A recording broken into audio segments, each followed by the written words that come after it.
تقریباً 975 عیسوی کے آس پاس افغانستان کے علاقے غزنی میں ایک ترک جنرل ایک سلطنت قائم کرتے ہیں جو کہ غزنوی امپائر کہلاتی ہے۔ اپنے عروج کے دور میں یہ سلطنت ان تمام علاقوں پر پھیلی ہوئی تھی جو آج پاکستان، افغانستان اور ایران اور آکسس کے پرلی طرف کے علاقے واقع ہیں۔ لیکن 975 عیسوی میں جب یہ سلطنت غزنی میں قائم کی گئی تو اس وقت اس کی سرحدیں پاکستان کے اندر نہیں تھیں۔ اس وقت یہ جنوب میں بحیرہ عرب کے ساتھ ملتی تھی اور شمال میں آکسس ریور کی طرف اس کی سرحدیں چھوتی تھی جا کے۔ اس غزنوی امپائر کو قائم کرنے والے ترک سردار کا نام سبکتگین تھا۔ ان کے بیٹے محمود غزنوی تاریخ اسلام کے اعلیٰ ترین جلیل القدر سپہ سالاروں اور درویش حکمرانوں میں شامل ہوتے ہیں۔ محمد بن قاسم نے تقریباً 711 عیسوی کے آس پاس دیبل سے حملہ کر کے ملتان تک کے علاقوں کو فتح کیا تھا، لیکن اس کے بعد مزید کوئی 200-250 سال تک مسلمانوں نے نہ کوئی داخلہ سندھ کی طرف سے کیا اور نہ ہی افغانستان کے علاقوں کو آزاد ہونے کے بعد خیبر پاس کے رستے ہندوستان پر کوئی یلغار کی گئی۔ محمود غزنوی تاریخ میں اس لیے مشہور ہوئے کہ یہ پہلے مسلمان حکمران تھے کہ جنہوں نے خیبر پاس کے ذریعے ہندوستان پر 17 حملے کیے اور پورے ہندوستان کو آئندہ 1000 سال تک آنے والے وقت کے لیے کھول کر رکھ دیا۔ مسلمانوں نے جو سلطنتیں ہندوستان میں بنائیں ان کا آغاز محمود غزنوی کی ان ملٹری کیمپین سے ہوتا ہے جو انہوں نے افغانستان سے ہندوستان کی طرف کی۔ ایک انتہائی دلیر غیرت مند جنرل جس نے اپنی 32 سالہ حکمرانی میں ایک بھی شکست نہیں کھائی، تقریباً 998 عیسوی میں محمود غزنوی اپنے والد سبکتگین کی جگہ غزنی کے تخت پر بیٹھتے ہیں اور اس کے بعد آنے والی دنیا کا نقشہ اور تاریخ تبدیل ہو جاتی ہے۔ محمود غزنوی ایک انتہائی روحانی وجود تھے اور ان کی تاریخ میں بار بار یہ واقعات کثرت سے آتے ہیں کہ ان کو کبھی خواب میں حضور صلی اللہ علیہ وآلہ وسلم کی زیارت نصیب ہوتی اور یہ اس روحانی فیض کی وجہ سے اپنی فتوحات کیا کرتے تھے کہ جو آگے تاریخ میں ان کے نام سے منسوب کی جاتی ہیں۔ اس سے پہلے کہ ہم محمود غزنوی کی زندگی پر بات کریں، ان کے والد سبکتگین کے بارے میں بات کرنا بھی ضروری ہے۔ ان کے والد ایک ترک تھے۔ یہ وہ وقت تھا کہ جب سینٹرل ایشیا میں، افغانستان میں اور خراسان کے علاقوں میں ترک سردار اور سپہ سالار اپنی اپنی حکومتوں کو قائم کر رہے تھے۔ سبکتگین 12 سال کے تھے تو ان کو کسی نے اغوا کر لیا اور لے جا کر بخارا کے امیر الپتگین کے پاس فروخت کر دیا گیا۔ الپتگین نے ان کی اپنے بیٹوں کی طرح تربیت کی، اپنی فوج میں جگہ دی اور بالآخر اپنی بیٹی سے ان کا نکاح کر دیا۔ سبکتگین قدرت کے اسی کرشمے کی وجہ سے ایک دن بخارا کے سربراہ بن گئے۔ حکمرانی حاصل کرنے کے بعد انہوں نے بخارا کی سلطنت کو پھیلانا شروع کیا اور بالآخر غزنی کے مقام پر اپنا صدر مقام بنا کر غزنوی ڈائنسٹی کا وجود قائم کیا۔ سبکتگین ایک غیر معمولی روحانی وجود تھے۔ یہ واقعہ تاریخ میں بیان کیا جاتا ہے کہ ایک مرتبہ وہ شکار پر گئے اور وہاں پر ان کو ایک ہرنی کا بچہ ملا۔ اس بچے کو اپنے گھوڑے پر اٹھا کے جب یہ واپس آ رہے تھے تو پیچھے مڑ کر دیکھا تو وہ ہرنی بھی پیچھے پیچھے چلتی آ رہی تھی۔ انہوں نے محبت اور پیار میں اس بچے کو چھوڑ دیا اور وہ واپس اپنی ماں کے پاس چلا گیا۔ اسی رات ان کو خواب میں حضور صلی اللہ علیہ وآلہ وسلم کی زیارت ہوتی ہے اور ان کو بے انتہا کامیابیوں اور خوشخبریوں کی بشارت دی جاتی ہے۔ سبکتگین کے بیٹے محمود جب پیدا ہوئے تو اس وقت عید میلاد النبی کی خوشیاں منائی جا رہی تھیں۔ چونکہ تاریخ کے حوالے سے یہ بات ثابت تھی کہ حضور صلی اللہ علیہ وآلہ وسلم کی پیدائش کے وقت فارس کے آتش کدے اور بت کدے سرد ہو گئے تھے اور حضور صلی اللہ علیہ وآلہ وسلم نے خود دست مبارک سے خانہ کعبہ میں جا کے مشرکین کے بتوں کو توڑا تھا، تو سبکتگین نے اللہ تعالیٰ سے یہ دعا کی کہ یا اللہ میرے بیٹے کو بھی بت شکن بنانا۔ اور یہ اس بات کی روحانی دلیل ہے کہ سبکتگین بذات خود ایک روحانی اور ایک نیک وجود، اور اس کی دعا کو اللہ نے قبول کیا۔ محمود تاریخ اسلام میں بہت زیادہ رومانوی حیثیت رکھتے ہیں۔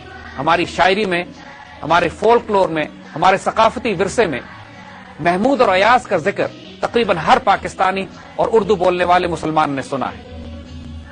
علامہ اقبال نے بھی اپنی شاعری میں کثرت سے محمود و ایاز کا ذکر کیا۔ محمود ایک ہی صف میں کھڑے ہو گئے، محمود و ایاز، نہ کوئی بندہ رہا نہ کوئی بندہ نواز۔ اور علامہ اقبال نے جب امت کے زوال کا رونا رویا تو اس وقت بھی محمود اور ایاز ہی کو بنیاد بنایا، نہ وہ غزنوی میں تڑپ رہی نہ وہ خم ہے زلف ایاز میں۔ محمود غزنوی کا وہ سب سے بڑا کارنامہ جو ہماری تاریخ میں بھی بچوں کو پڑھایا جاتا ہے وہ سومنات کے مندر پر حملہ کرنا ہے۔ سومنات کا مندر اسی جگہ واقع ہے کہ جہاں 1965 کی جنگ میں پاکستان نیوی نے دوارکا پر حملہ کیا تھا۔ دوارکا پر حملے کو ہمارے اس وقت کے تاریخ دانوں نے سومنات پر 18واں حملہ لکھا تھا۔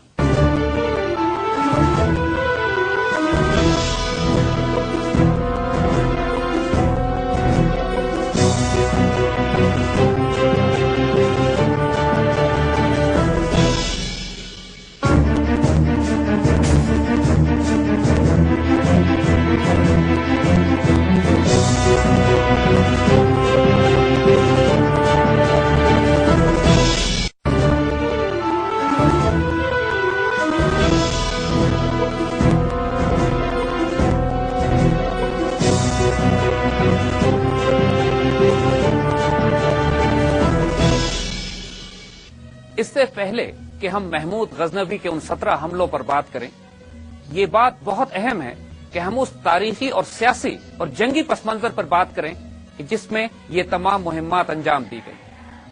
ہماری تاریخ میں محمود غزنوی کی ان تمام جنگی مہمات پر بالکل بات نہیں کی جاتی۔ ایک عمومی بات کر دی جاتی ہے کہ انہوں نے ہند پہ 17 حملے کیے۔ وہ تمام تاریخ دان کہ جو ہندوؤں سے متاثر ہیں یا مسلمانوں کا ایک اپولوجیٹک رویہ پیش کرنا چاہتے ہیں، وہ ان کو لوٹ اور پلنڈر کی کیمپین کہتے ہیں کہ مسلمانوں نے صرف ہندوستان پر لوٹ مار کرنے کے لیے یہ حملے کیے۔ اور محمود غزنوی کا جو تاثر ہندوؤں کی طرف سے دیا جاتا ہے وہ یہ کہ جیسے یہ مجاہد صرف ایک لٹیرا تھا اور جو لوٹ مار کے غرض سے ہندوستان میں داخل ہوا۔ تاریخ جو حقیقت ہے تاریخ کی، اس کے بالکل برعکس ہے۔ آج ضروری ہے کہ ہم اس تاریخی پس منظر پہ بات کریں۔ محمود غزنوی کی سلطنت جس دور میں غزنہ میں قائم تھی، اس زمانے میں خلافت عباسیہ بغداد سے حکومت کر رہی تھی۔ اس کے ساتھ ساتھ جتنے بھی سینٹرل ایشیا، خراسان، ماوراء النہر کے علاقے اور یہ افغانستان کے علاقے مختلف قسم کے قبائلی سرداروں میں بٹے ہوئے تھے۔ سبکتگین نے آ کر یہاں پر ایک مضبوط مرکز بنایا، ایک مضبوط سلطنت بنائی، اور اس کا مقصد اور اس کا فوکس بھی وہی تھا جو اس سے پہلے 250 سال سے ان یہاں کے تمام حکمرانوں کا رہا ہے کہ ہندوستان پر حملہ نہیں کرنا، صرف ایشیا وسطی میں، سینٹرل ایشیا میں، ٹرانس آکسینیا میں اور خراسان کے علاقوں میں اپنی سلطنت کو مضبوط کرنا ہے۔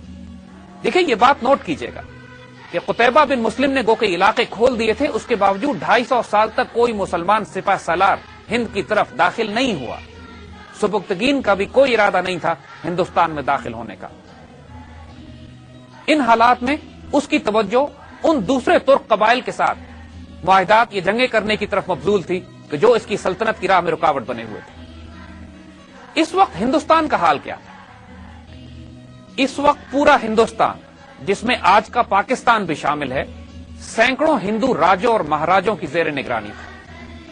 ایک بات نوٹ کیجئے گا کہ ہندوستان اس وقت بھی ایک بڑا ملک نہیں تھا، ایک بڑی ریاست نہیں تھی، ایک امپائر نہیں تھی۔ ہندوستان چھوٹی چھوٹی ریاستوں، چھوٹے چھوٹے صوبوں، چھوٹے چھوٹے شہروں اور قلعوں کا ایک مجموعہ تھا جس کا کوئی ایک کمانڈر ان چیف بھی نہیں تھا، نہ کوئی حکمران تھا، نہ کوئی سربراہ تھا۔ جب سے اشوکا کی حکومت ٹوٹی تھی، جو کہ اکھنڈ بھارت کی آخری حد تھی جو کبھی انہوں نے بنائی آج سے کئی ہزار سال پہلے، اس کے بعد سے ہندوستان کبھی بھی ایک ملک نہیں تھا۔ اب اس وقت غزنی کی ریاست کی حیثیت وہی تھی جو آج کے پاکستان کی انڈیا کے خلاف ہے۔ یعنی ہم یہ پاکستانی اس بات کو بہت اچھی طرح جان سکتے ہیں کہ اگر ہمیں ہندوؤں جیسا یا انڈیا جیسا ہمسایہ ملے تو وہ پاکستان کے ساتھ کیا سلوک کریں گے۔ ہر روز کی ریشہ دوانیاں، فتنہ، فساد، دشمنوں کی مدد کرنا اور چھیڑ چھاڑ جو مسلسل 60 سال سے انڈیا پاکستان کے ساتھ کرتا چلا آ رہا ہے، ایگزیکٹلی یہی ذہنیت، یہی مینٹیلٹی، یہی حرکتیں، یہی فتنہ اور فساد اور یہی جنگیں ہندو راجے غزنی کی ریاست کے ساتھ کر رہے تھے۔ سبکتگین جو محمود غزنوی کا باپ تھا، اس نے افغانستان کے تمام وہ علاقے جو خیبر پاس تک تھے ان کو فتح کر لیا تھا، مگر سبکتگین کے دور ہی میں پشاور کا ہندو راجا جے پال بار بار فتنہ انگیزی کر کے سبکتگین کی سلطنت پر حملے کرتا رہتا تھا۔ چھیڑ چھاڑ ہندوؤں کی طرف سے شروع ہوئی تھی، سبکتگین کی طرف سے نہیں۔ سبکتگین کے انتقال کے بعد جب اس کا بیٹا محمود تخت پر بیٹھا ہے اور سلطنت کمزور تھی تو جے پال نے ایک دفعہ پھر انیشیٹو لیا اور خیبر پاس سے گزر کر جلال آباد پر قبضہ کر لیا اور محمود کی سلطنت میں سے ٹکڑے نکال کر اپنی سلطنت میں شامل کر لیے۔ اس وقت وہ تمام علاقے جو آج پاکستان کے ہیں، یہاں پر دو بڑے بڑے بادشاہ حکومت کیا کرتے تھے یا راجے حکومت کیا کرتے تھے۔ ایک جے پال تھا جس کی بنیاد پشاور میں تھی اور وہ پشاور سے کشمیر لے کر اور نیچے مشرقی پنجاب اور ان تمام علاقوں پر اس کی حکومت تھی۔ دوسری طرف ایک راجہ بھاٹیا جو آج کے راولپنڈی کے آس پاس کے وہ تمام علاقے جہاں پنڈی بھٹیاں، خوشاب اور یہ تمام علاقے شامل ہیں، ان کی طرف ان کی حکومت تھی، افغانستان کی سرحد کی طرف بڑھتی ہوئی۔ یہ دو بڑے راجے بہت زیادہ پرابلم کریٹ کر رہے تھے محمود غزنوی کی سلطنت اور حکومت کے لیے۔ محمود کی توجہ بھی پہلے صرف ایشیا وسطی اور خراسان کی طرف تھی، لیکن جب اس کے باپ کی ریاست پر ہندو راجوں نے حملہ کر کے حصے بکھرے کرنا شروع کیے تو محمود بھی پھر جلال میں آ گیا۔ سب سے پہلے اس نے حملہ کر کے خیبر تک اپنے راستوں کو صاف کیا اور خیبر کے قلعے اور اس کے آس پاس کے علاقوں کو جے پال سے چھین کر اپنی سلطنت میں شامل کر لیا۔ یہ ہندوستان پر پہلا حملہ تھا اس کا۔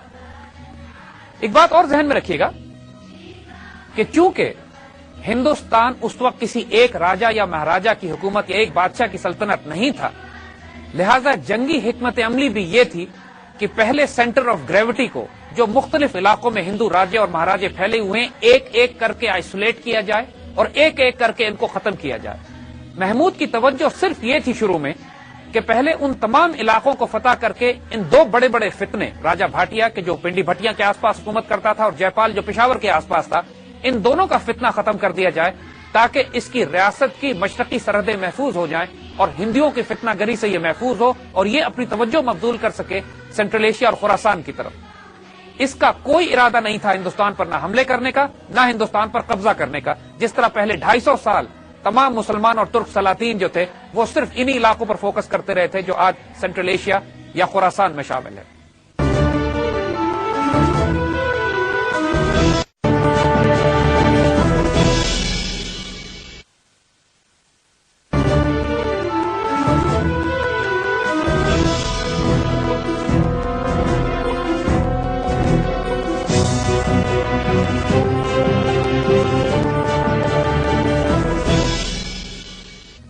محمود غزنوی کبھی بھی ہندوستان پر حملے نہ کرتا اگر راجہ جے پال جو پشاور میں تھا وہ محمود کی سلطنت پر حملہ کر کے ان علاقوں پر قبضہ نہ کر لیتا جو اس کے باپ سبکتگین کے قبضے میں تھے۔ محمود کو بھڑکانے والے خود ہندو تھے، فتنہ انگیزی ہندوؤں کی طرف سے تھی۔ پھر محمود نے ان کو جو منہ توڑ جواب دیا کہ آج تاریخ میں آج تک ہندو محمود غزنوی کے نام سے اپنے بچوں کو ڈراتے ہیں۔ محمود غزنوی کی جنگی مہمات کے بارے میں ایک غیر معمولی بات جو ہم بتانا چاہیں گے وہ یہ کہ تاریخ اسلام میں بلکہ تاریخ انسانیت میں اس سے پہلے نہ اس کے بعد کسی ایک سپہ سالار نے اپنی جنگی مہمات میں اتنا سفر نہیں کیا، اتنی ٹریولنگ نہیں کی جتنی محمود غزنوی نے کی۔ حتیٰ کہ عالم اسلام کے عظیم ترین سپہ سالار حضرت خالد بن ولید رضی اللہ تعالی عنہ کا بھی سفر اتنے زیادہ نہیں ہیں جتنے محمود غزنوی کے ہیں۔ اپنی 32 سالہ دور حکومت میں تقریباً 80,000 کلومیٹر سے زیادہ علاقہ اس نے سفر کر کے طے کیا جنگی مہمات میں۔ ہندوستان میں جو 17 ایکسپیڈیشنز انہوں نے بھیجے، اگر ان کی تاریخ آپ دیکھیے تو ان کی جنگی حکمت عملی پر انسان اش اش کر اٹھتا ہے۔ ایک اسٹریٹجسٹ، ایک ٹیکٹیشین، ایک تھنکر، ایک فلاسفر، ایک درویش اور ایک جنرل اور ایک کمانڈر ان چیف، یہ تمام خوبیاں محمود غزنوی میں بدرجہ اتم موجود تھی۔ ان کی پہلی کیمپین جیسے ہم نے عرض کیا صرف خیبر کو فتح کرنے کے لیے تھی۔ وہ راستہ صاف ہو گیا تو اس کے بعد اگلے سال جے پال سے براہ راست پشاور کے پاس مقابلہ کیا جاتا۔ ہندو راجے ان کے پاس جو سب سے زیادہ اسٹرینتھ ہوا کرتی تھی تعداد کے علاوہ وہ ہاتھیوں کی ہوتی تھی۔ افغان اس سے پہلے کبھی ہاتھیوں سے جنگ کرنے کے عادی نہیں تھے۔ جے پال بھی تقریباً 40 ہاتھیوں کے ساتھ جو اس وقت کے لیے بہت بڑا آرمڈ ڈویژن تھا، لے کر محمود کے مقابلے پر آیا۔ محمود چند ہزار کے لشکر کے ساتھ اس جمع غفیر سے ٹکرایا، لیکن اللہ نے اس کو فتح نصیب کی اور جے پال اور اس کے تمام بیٹے گرفتار کر لیے گئے۔ محمود نے ان کو پھر بھی جزیہ لے کے، فدیہ لے کے باعزت بری کر دیا، آزاد کر دیا، اور اس کے بعد واپس غزنی چلا گیا۔ اگلے سال اس کا تیسرا ایکسپیڈیشن بھیرا کے راجا کی طرف تھا، جو پنڈی بھٹیاں اور ان علاقوں میں محمود کی فتنہ گری کر رہا تھا۔ اس کی سرکوبی کرنے کے بعد بھی محمود واپس چلا گیا، اور اب یہ تمام علاقے پشاور سے لے کر خوشاب اور پنڈی تک، یہ تمام علاقے کم از کم یہاں سے فتنہ گری محمود کے لیے ختم ہو گئی تھی۔ تیسرا ایکسپیڈیشن جو اس نے انڈیا میں روانہ کیا وہ ملتان کی طرف تھا۔ ملتان میں ایک مسلمان بادشاہ تھا، مسلمان حکمران تھا، لیکن وہ مرتد ہو چکا تھا۔ محمود نے جا کے اس کی سرکوبی کی، اس کی جگہ کسی اور کو بٹھایا اور واپس غزنی چلا گیا۔ چوتھی کیمپین بھی ملتان ہی کے خلاف تھی، کیونکہ جس بادشاہ کو اس نے بٹھایا وہ بھی مرتد ہو گیا، کیونکہ ان کچھ زمانے میں مسلمانوں کی اخلاقی اور دینی حالت ان علاقوں میں بہت کمزور ہو چکی تھی۔ اس کی سرکوبی کے لیے پھر محمود ملتان پہنچا اور سرکوبی کے بعد واپس چلا گیا۔ اس کے باقی ایکسپیڈیشنز بہت انڈیا میں اندر کی طرف تھے، قنوج، گوالیار، دہلی، لاہور، اجمیر، ان تمام علاقوں پر اس نے ایکسپیڈیشنز لانچ کرنا شروع کی، اور اسی طرح یہ ایکسپیڈیشنز اس کی بڑھتے بڑھتے 17 تک جا پہنچی۔ یہ ایک ایکسپیڈیشن پہ جاتا، اس کیمپین کو مکمل کرتا اور واپس چلا جاتا۔ یہ بات ہم آپ کو پہلے بتا چکے ہیں کہ محمود غزنوی کا اصل فوکس اپنی سلطنت کو ان علاقوں میں وسیع کرنا تھا کہ جو خراسان اور سینٹرل ایشیا کی طرف تھی، مگر شروع میں ہندوستان اس کے آنے کا مقصد یہ تھا کہ اپنی مشرقی سرحدوں کو ہندوؤں کے فتنے سے محفوظ کیا جا سکے۔ مگر جب اس بت شکن مجاہد نے ہندوستان کا یہ حال دیکھا کہ یہاں پر مختلف راجے مہاراجے مختلف علاقوں میں بٹے ہوئے ہیں اور کوئی منظم حکومت یہاں موجود نہیں ہے، تو اس بت شکن مجاہد کو یہ موقع ملا کہ ہندوستان میں آگے بڑھ بڑھ کر بڑے بڑے بتوں کو توڑتا چلا جائے۔ اس کی تمام جنگی مہمات اسی مقصد سے تھیں، لیکن غیر معمولی اور حیران کن بات یہ ہے کہ یہ جن جنگی مہمات پر جایا کرتا تھا وہ اس کے مرکز غزنی سے اتنا دور ہوا کرتی تھی کہ صرف یک طرفہ سفر میں 1 سے 3 مہینے لگ جایا کرتے تھے۔ یعنی قنوج کا قلعہ تو اس کے مرکز غزنی سے 3 مہینے کے فاصلے پر تھا، اور بیچ میں 7 بڑے دریا آیا کرتے تھے۔ ہندوستان میں اس سے پہلے مغرب کی طرف سے کسی جنرل نے، چاہے وہ چنگیز خان ہو یا سکندر اعظم ہو، کسی جنرل نے اتنی گہرائی میں ہندوستان کی سرزمین میں اندر جا کر حملے نہیں کیے تھے جتنا محمود غزنوی نے کیے۔ اس وقت ہندوستان کی حالت یہ تھی کہ ہندوستان کے راجے اور مہاراجے اپنے پجاریوں کے ساتھ مندروں کو مرکز بنا کر اپنے شودروں پر، بدھس کے اوپر اور جین قوم پر حکومت کیا کرتے تھے۔ مندر صرف عبادت گاہ نہیں تھے، ان کی پولیٹیکل، ملٹری اور ریلیجس سینٹر آف گریوٹی بھی تھے۔ ہندوؤں کے عقیدے یہ ہوا کرتے تھے کہ جو بڑے بڑے بت ان کے پاس موجود ہیں، جب تک یہ بت ان کے درمیان میں ہوں گے، کوئی باہر سے آنے والا لشکر یا سپہ سالار ہندوؤں کو شکست نہیں دے سکتا۔ اس کی وجہ سے یہ بہت ضروری تھا کہ ہندوؤں کے اس عقیدے کو پاش پاش بھی کیا جائے اور ان بتوں کو بھی توڑا جائے کہ جو ان کی اسپرچل یا روحانی یا ریلیجس سینٹر آف گریوٹی کا مرکز بنے ہوئے تھے۔